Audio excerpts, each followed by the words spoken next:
વડોદરા શહેર Congress ward number 12ના પ્રમુખ રાકેશ ઠાકોર અને તેમની ટીમ દ્વારા ખિસકોલી સર્કલ સૂર્યમુખી હનુમાન મંદિર પાસે ગરીબ બાળકોને પતંગ, ફુગ્ગા અને પીપોડાઓનું વિતરણ કરવામાં આવ્યું હતું. આ પ્રસંગે કોંગ્રેસના શહેર અધ્યક્ષ ઋત્વિજ જોશી સહિત મહાનુભાવ ઉપસ્થિત રહ્યા હતા, જેઓના હસ્તે આ વિતરણ કાર્યક્રમ યોજવામાં આવ્યો હતો.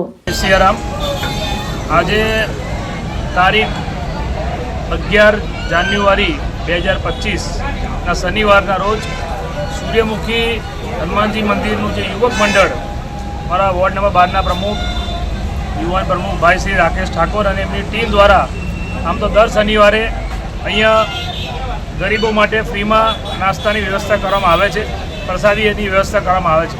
પરંતુ આજે ખાસ કરીને 14 તારીખે જ્યારે ઉત્તરાયણ છે અને આજુબાજુના વિસ્તારના જે ગરીબ બાળકો છે એ લોકો પણ તહેવાર ઉજવી શકે સારી રીતે એવા બાળકો માટે પતંગો, પછી ફુગ્ગા અને જે પેલા મ્યુઝિક વાગે શું કહેવાય પીપુડા, એ બધાનું એમને અહીંયા વિતરણનો કાર્યક્રમ રાખ્યો હતો. મને બોલાવ્યો અહીંયા, એ બદલ એમનો આભાર માનું છું.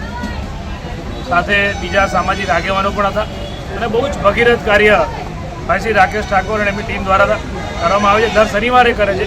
આજે ખાસ ઉત્તરાયણને ધ્યાનમાં રાખીને આજે અહીંયા ગરીબ બાળકો માટે જે આયોજન કર્યું છે એમને અભિનંદન આપું છું અને આવા સેવા કાર્યો આવનાર દિવસમાં કરતા રહેશે એવી આશા રાખું છું. જય સિયારામ.